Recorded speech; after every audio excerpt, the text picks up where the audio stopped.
Fala, meus amigos, aqui quem está falando com vocês é Fabrício Adão e no tema de hoje eu gostaria de deixar uma pergunta para você.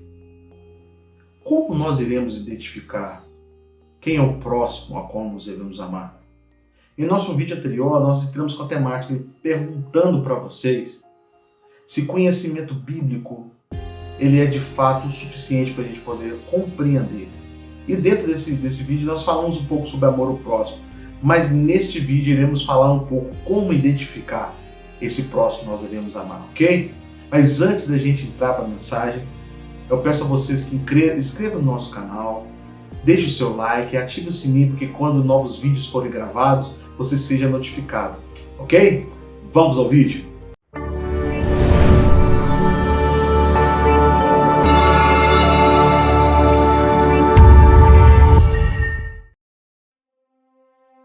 Pessoal, então vamos à pergunta novamente.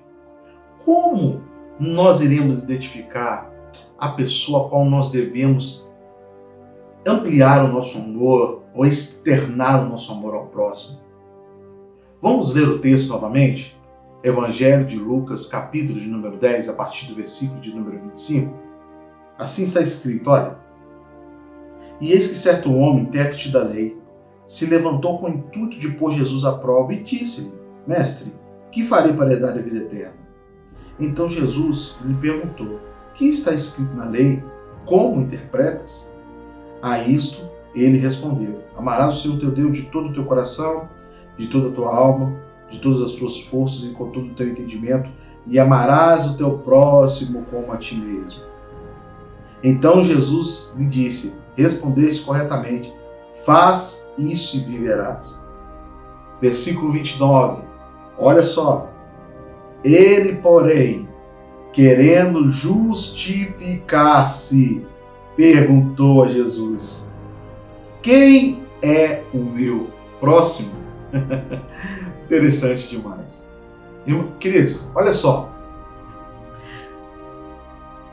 O texto vai nos dizer, nos direcionar que aqui está uma pessoa que entende daquilo que ela está falando, um intérprete da lei. É uma pessoa que tem o conhecimento suficiente. É uma pessoa que, quando ele foi questionado por Jesus, o que estava escrito na lei e como ele interpretava aquilo que ele lia, de forma correta, ele respondeu prontamente o que Jesus lhe perguntava. No entanto, a gente percebe que esse advogado, ou esse intérprete da lei, ele não estava interessado naquilo que Jesus iria responder. Porque o que Jesus falasse com ele, na verdade, era o meio dele captar uma informação para poder acusá-lo diante do Sinédrio e eles conseguirem aprisionar Jesus. No entanto, ele pode ter até ido com o intuito incorreto diante de Jesus, mas Jesus ele coloca esse homem na direção correta de um ensino. Porque Jesus, quando ele começa a questionar, ele identifica alguns problemas. Primeiro, é o nível de leitura. Segundo, é o nível de interpretação. Terceiro, é o nível das nossas ações. E aqui é que começa o grande problema nosso. É como que a gente age diante da informação, do conhecimento, da interpretação que nós temos na Bíblia.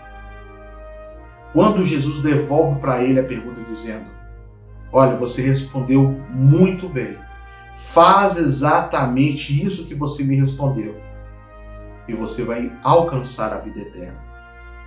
No entanto, nós acabamos de ler que ele, querendo justificar-se, ele faz uma outra pergunta a Jesus, dizendo: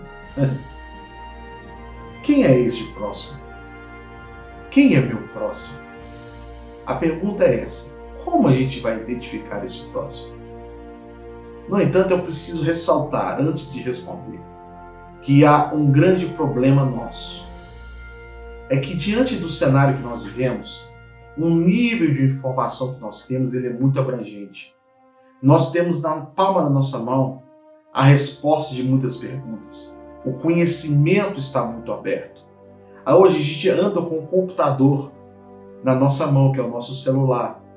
E qualquer dúvida que a gente tem, a gente vai até o Google e conseguimos extrair dali informações que de repente para a gente era uma dúvida, mas mediante algumas pesquisas e alguns vídeos que a gente começa a ver, a gente começa a ter informações e conhecimentos.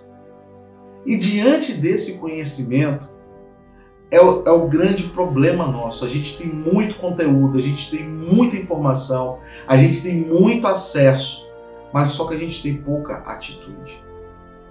E diante da pouca atitude que nós temos, já parou para perceber que a falta de ação, ela sempre vem antecedida de uma justificação?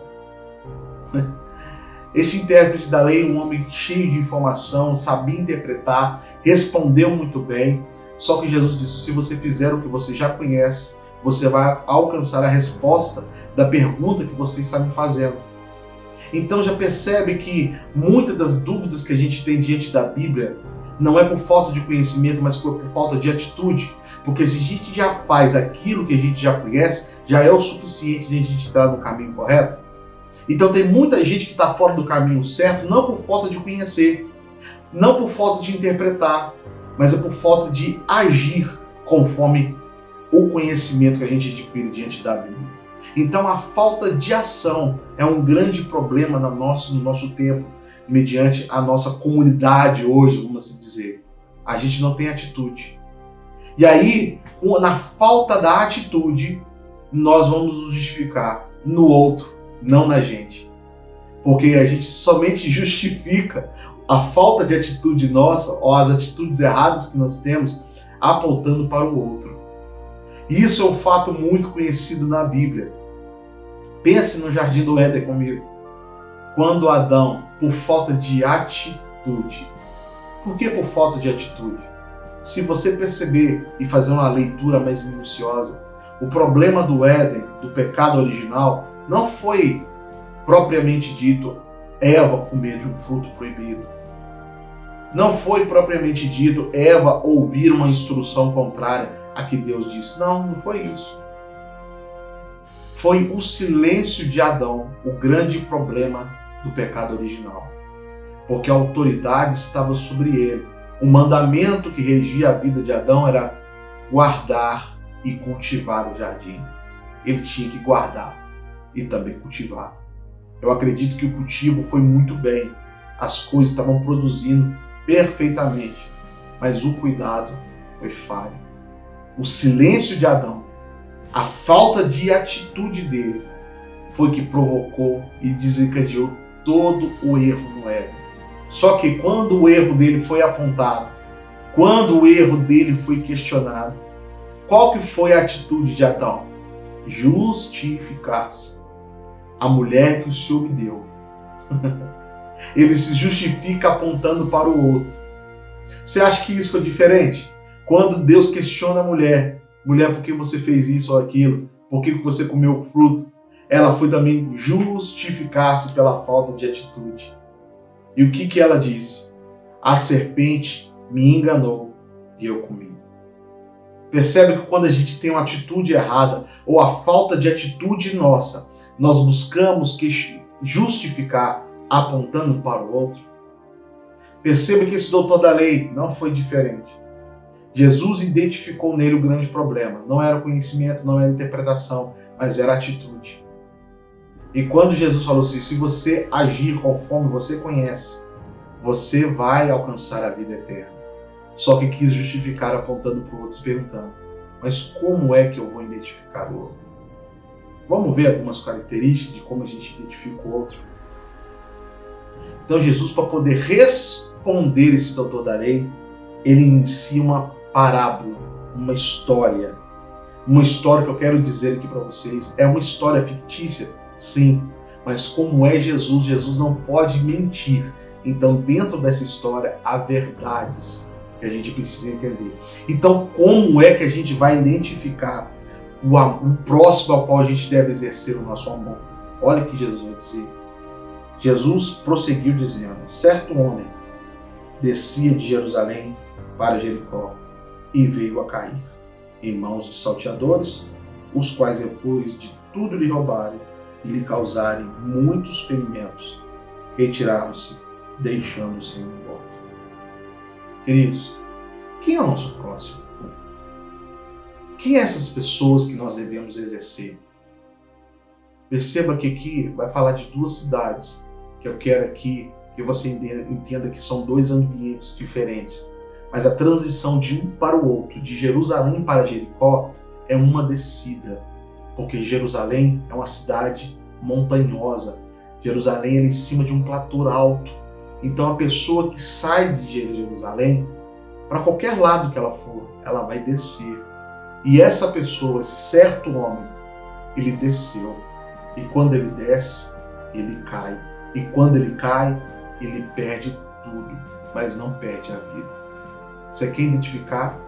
Perceba as pessoas que estão ao seu redor, que estão em transição de vida, não de ascendência, mas de decadência.